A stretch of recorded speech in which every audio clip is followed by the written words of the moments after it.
Senhores telespectadores, o nosso programa hoje volta a ser nos Açores. Estou na ilha de Santa Maria e já perceberam que estou aqui na torre de controle de um aeroporto. É o famoso aeroporto de Santa Maria. Eu hoje vou tentar, vamos ver se temos tempo, tentar dar uma volta completa à ilha. E vou fazê-lo por uma razão. Quando eu antigamente vinha aqui a Santa Maria, achava que era uma ilha feia. Não havia arvoredo nenhum, tudo isto era assim, uma charneca rasteira e pobre, e eu pensava que, diabo, nos Açores é tudo tão bonito, só Santa Maria é que não é. Bom, a explicação é que eu não conhecia Santa Maria. Há duas ilhas de Santa Maria, esta que fica para cá daqueles montes e a que fica para o lado de lá. Vamos dar a volta à ilha, voltaremos aqui ao aeroporto e vão ver quanto esta ilha é bonita.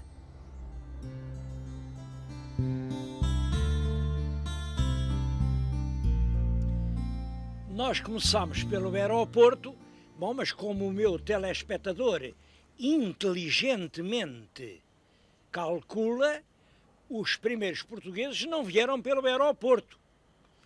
Nessa altura ainda não havia aviões. Estou-lhes a falar de um ano à volta de 1440. Talvez 41, talvez 42. É nessa altura que o primeiro navio trazendo portugueses que vinham do reino desembarca aqui na ilha de Santa Maria. Aonde? Num sítio que se chamava a Praia dos Lobos. Bom, de qualquer maneira, lá nesse sítio eles não tinham condições, andaram à procura de um lugar melhor para fazer uma aldeia e acharam este lugar em que agora estou. É curioso este lugar porque ele é definido desta maneira. Daquele lado é um grande precipício, corre uma ribeira, é a Ribeira do Sancho. Daquele lado, outro precipício, corre outra ribeira ainda maior, é a Ribeira Grande. Entre as duas ribeiras avança um promontório maciço. Bom, foi aqui que eles resolveram fazer a sua terra. Toda a terra precisa de um porto. Onde é que eles haviam de fazer o porto? Olhem, naquela ribeira, o mar entrava um bocadito, ainda hoje vêm, depois da ponte, ainda lá há barcos. É aquele terreno que ali está, aquilo fazia realmente uma pequena caleira e era ali que eles tinham os barcos. Mas era um sítio péssimo, porque em cada invernia vinham as águas dos montes, lá iam os navios todos espatifados. Não há dúvida que isto não servia para porto, nem servia nem serve, porque essa história repete-se sempre. Olhem, já passaram mais de 500 anos. O governo português tem gasto aqui quantias fabulosas, tem tentado à força fazer um porto e continua, as obras continuam. Bom, mas vêm os invernos, partem os mois, não é possível fazer um porto aqui. E foi por isso que eles foram à procura de um porto na ilha de São Miguel, julgaram encontrá-lo no ilhéu de Vila Franca do Campo, enganaram-se, como já lhes expliquei, continuaram, fixaram-se em Ponta Delgada, mas uma cidade com um grande porto natural, um porto que parece um abraço, isso surgiu quando na Ilha Terceira encontraram a Angra. Por isso, durante séculos, Angra foi a capital dos Açores. A Vila do Porto tem hoje muito de história. Eu tenho pena que esta ilha não tenha sido escolhida como um dos grandes brasões do heroísmo português. Olhem, ainda se pode ver, ainda está de pé, mas é só a fachada, o resto caiu tudo e nunca reconstruíram. A fachada gótica da casa dos primeiros capitães donatários dos Açores. é ainda do século XV, aquele convento onde hoje está instalada a Câmara Municipal. Tudo isto está ainda cheio de igrejas, de lembranças do antigamente.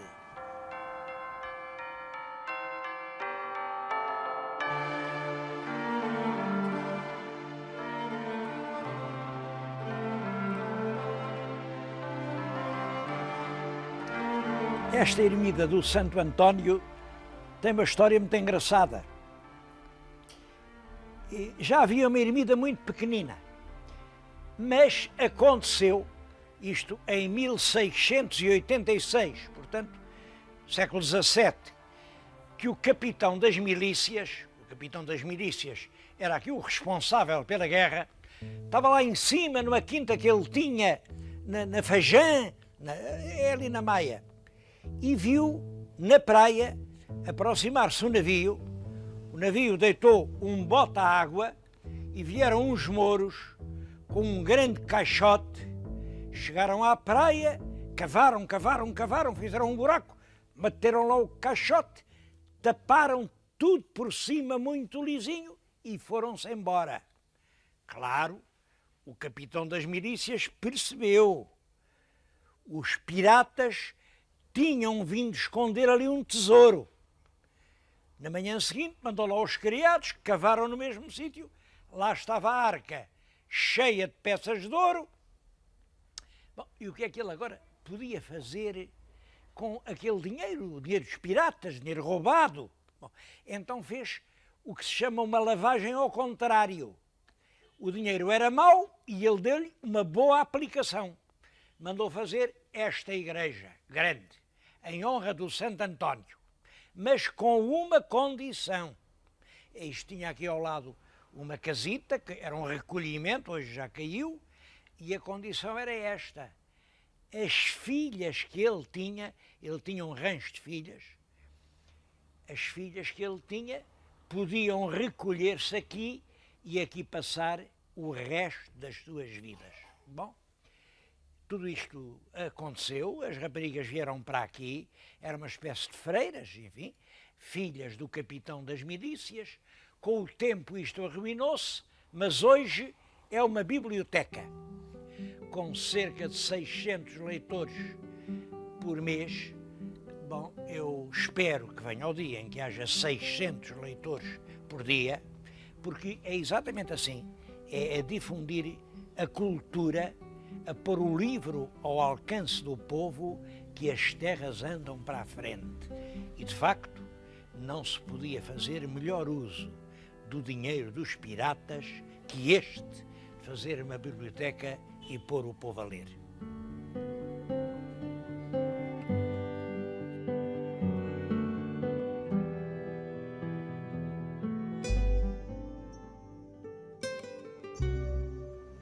À volta do Ancoradouro havia grutas naturais. Bom, elas foram destruídas em grande parte com a construção do Porto Novo, mas ainda há vestígios. Ora bem, foi nestas grutas que se instalaram os primeiros povoadores dos Açores por volta do ano de 1440.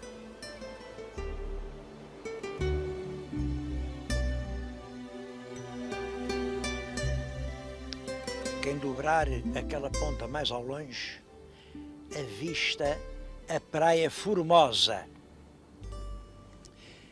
A Praia Formosa merece bem o nome que tem. É uma praia de areia muito fina, de areia clara, talvez um caso único aqui nos Açores, e é surpreendente como num sítio destes não nasceu uma grande povoação. Bom, a explicação é esta. Era um sítio terrivelmente exposto aos ataques dos corsários. Foi por isso que fizeram o Castelo São João Batista.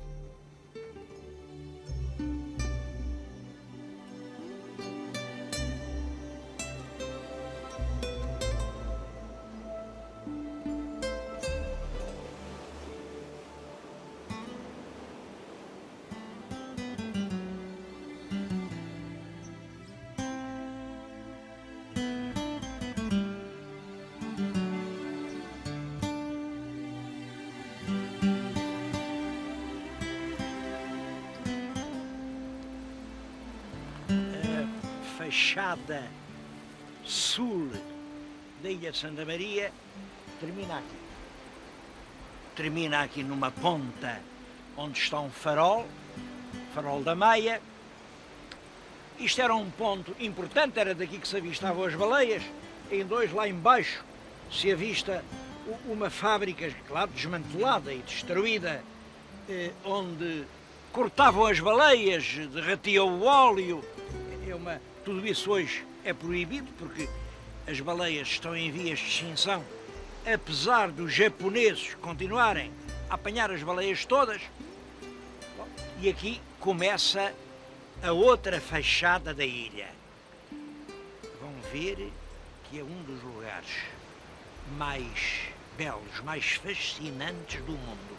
Eu, sinceramente, não conheço nenhum outro conjunto paisagístico tão impressionante como este.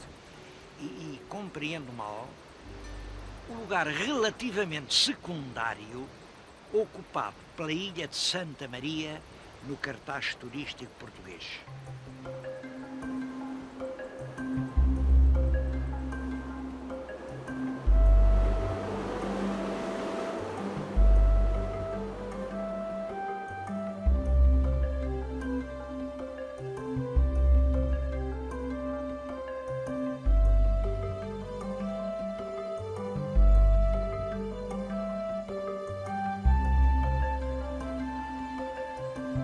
Continuamos a contornar a costa e uns quilómetros mais ao norte aparece-nos a praia de São Lourenço.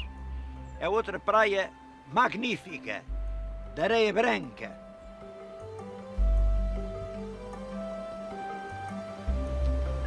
A água é muito cristalina. A vila fica aqui no sopé de uma falésia e a falésia está toda aproveitada com tabuleiros de vinha. Os tabuleiros a que no Douro nós chamamos socalcos e aqui chamam quartéis. Os quartéis que produzem um vinho de cheiro que aqui se aprecia muito. Outra coisa extremamente curiosa de toda a região são as habitações. Tem uma arquitetura muito original. Há dois tipos de chaminé. A chaminé algarvia e a chaminé alentejana. Tudo isso são indícios dos primeiros tempos que ficaram dos colonizadores.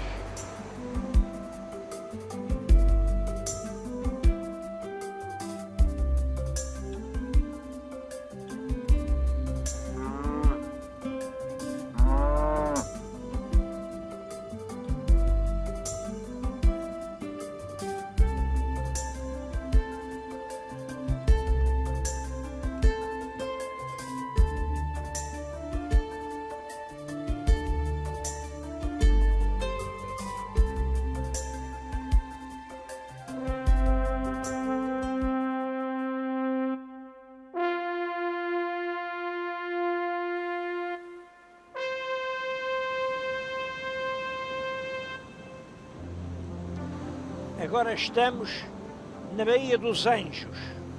É um lugar que está relacionado com a memória de Cristóvão Colombo. E não só com isso. Vamos encontrar outros lugares históricos. Esta é a famosa Ermida dos Anjos.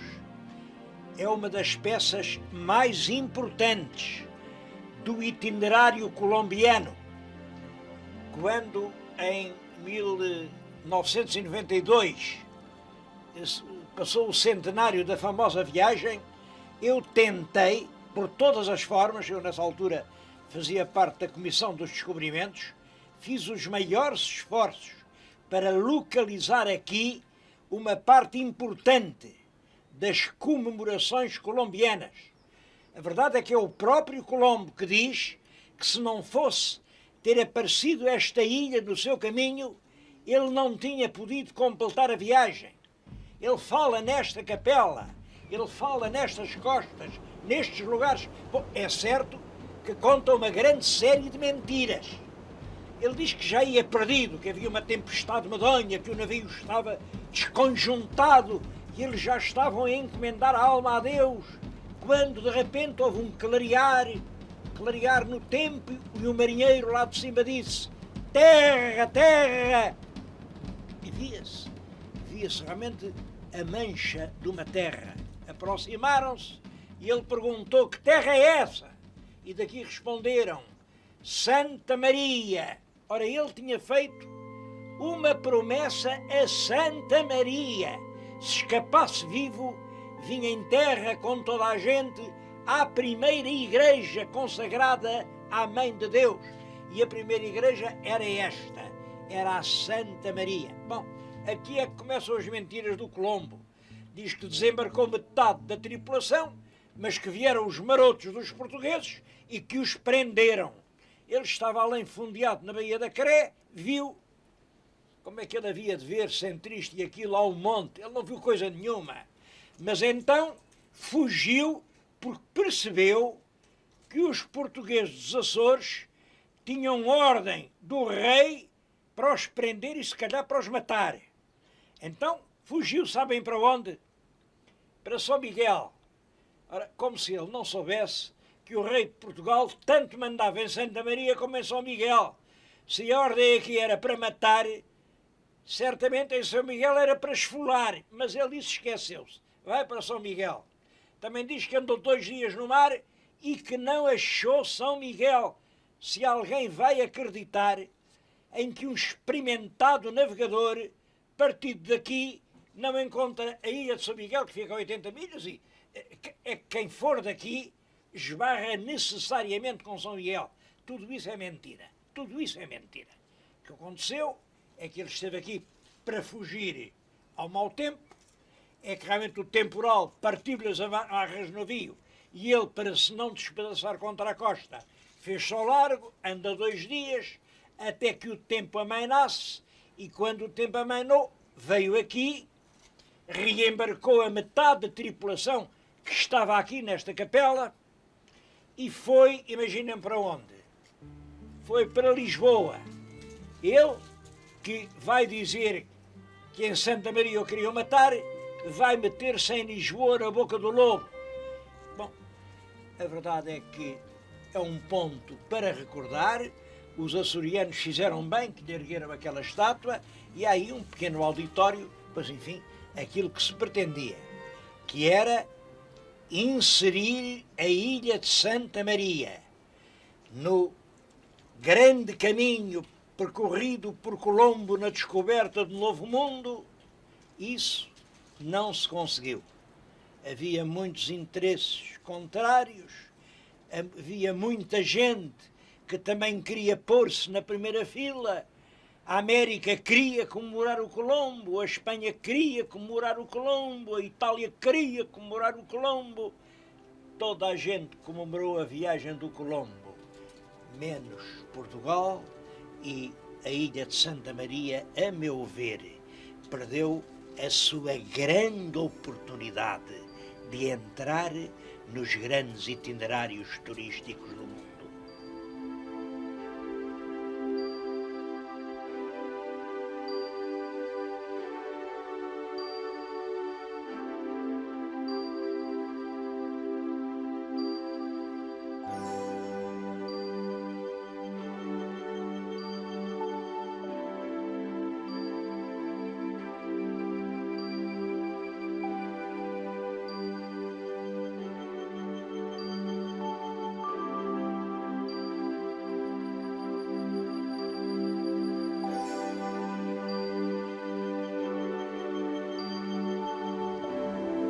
Aqui era o Forte dos Anjos.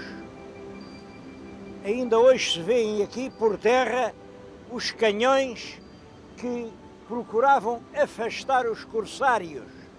Estão completamente abandonados, sem nenhuma proteção, são de ferro e naturalmente estão-se a desfazer. O que eu tenho aqui na mão, isto não são pedras, são fragmentos que caíram daqui, que estão junto dele. Naturalmente, cada pessoa que passa leva uma recordação e em breve dos canhões só há a lembrança de que outrora eles estavam aqui. E isto é importante. É claro que estes canhões não estavam cá no tempo do Colombo, pois isto é do fim do século XVI, século XVII, mas marcam o lugar onde se pôs a fortaleza que protegia o ponto de desembarque. E isso é importante porque, é claro, é isto que nos indica onde se desembarcava. Os canhões protegiam aquele lado e aquele, e foi, portanto, aqui que desembarcou a tripulação que, vinda da América, regressava à Europa. Eu já estive aqui, já lhes mostrei isto, faz agora meia dúzia de anos, e volto a mostrar, porque meia dúzia de anos depois ainda é mais urgente. O estado destas peças ainda é mais lamentável. Meus amigos, nós não temos outro passado. Se deixarmos perder este, o que é que nós temos para nos recordar aquilo que já fomos?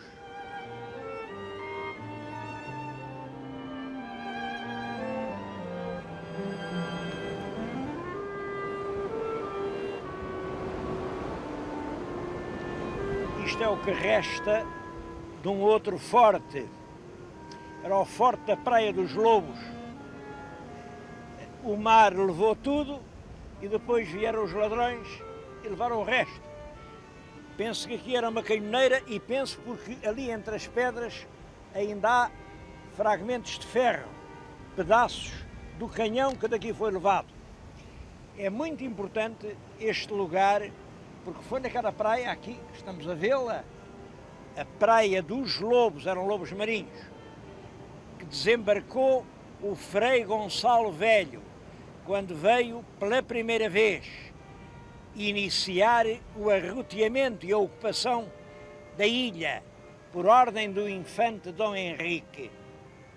Hoje é um bocado difícil ir lá à Praia dos Lobos, não há caminho, há uma curta vereda, é muito difícil de chegar aqui.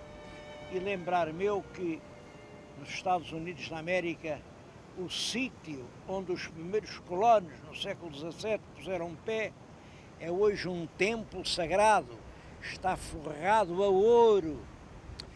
Não há dúvida de que a nós, passado, não nos falta. Cria-se aqui quem o soubesse aproveitar.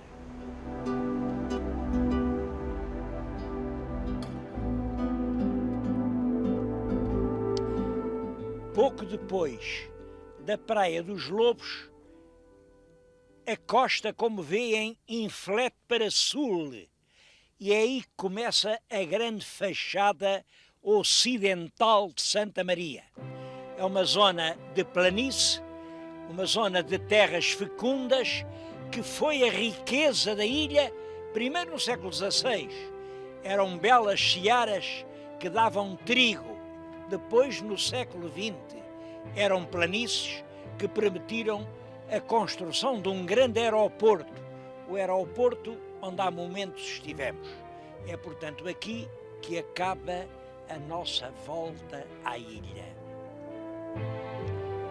Queria dizer-lhes que é um aeroporto histórico. Este aeroporto é um verdadeiro monumento à independência de Portugal. O aeroporto foi feito em 1945, era a Segunda Guerra Mundial, os americanos entraram na guerra e criam um aeroporto nos Açores, fazia-lhes muita falta. Bom, os ingleses já tinham um aeroporto nas Lajes, mas os ingleses eram nossos aliados e os americanos não eram. Portanto, começaram as negociações. Os americanos tinham muita pressa, muita pressa, muita pressa. O governo português não tinha pressa nenhuma. Houve até uma vez o embaixador americano procura, muito alvoroçado, o nosso velho embaixador Teixeira Sampaio. Mas porquê esta demora? Porquê? A gente paga tudo, temos dinheiro, pagamos tudo o que for preciso pagar. E o embaixador Teixeira de Sampaio respondeu-lhes: bem sabemos que os senhores têm dinheiro que chegava até para pagar a própria ilha. O que acontece é que as ilhas não estão à venda. Bom, acabou por fazer um acordo, e o acordo era assim: sim senhor, façam lá o aeroporto, mas quem paga é Portugal.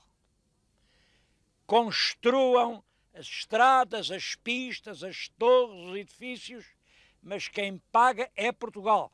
E depois de construído, tudo é propriedade portuguesa.